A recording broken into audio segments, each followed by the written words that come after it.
Islamic પવિત્ર મહિનો મોહરમ અને તાજિયા જુલુસને ધ્યાનમાં રાખીને સુરત પોલીસ કમિશનરે શહેરના શાંતિ અને કાયદા વ્યવસ્થા જાળવવા માટે એક મહત્વપૂર્ણ શાંતિ સમિતિની બેઠક યોજી। બેઠકમાં શહેરની તાજિયા કમિટીના પદાધિકારીઓ, તમામ ધર્મના આગેવાનો, અગ્રણીઓ ઉપસ્થિત રહ્યા।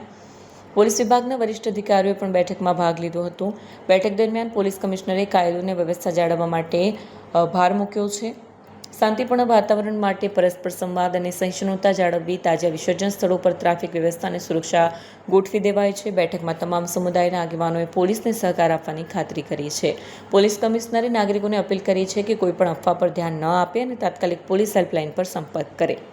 તારીખ 26 જૂનના રોજ મોહરમના તહેવારની ઉજવણી થવાની છે, ત્યારે એને જ ભાગરૂપે સુરત શહેરમાં ખૂબ સુખ શાંતિથી આ તહેવાર ઉજવવામાં આવે એના માટે આજે જો શહેરના જો શાંતિ સમિતિ ના મીટિંગ જો એક રાખવામાં આવી હતી, જેમાં તમામ જો હિન્દુ, મુસ્લિમ અને તમામ બીજા વર્ગના જો તમામ સમાજના લોકો અહીંયા હાજર હતા।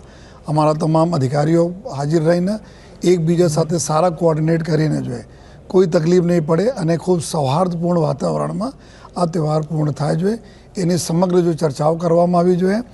અને પોલીસ તરફથી બી ખાતરી આપવામાં આવી છે કે પોલીસ 100% સહયોગ કરશે, આયોજકોને કરશે જોઈએ, તહેવાર સારી રીતે ઉજવવામાં કરશે।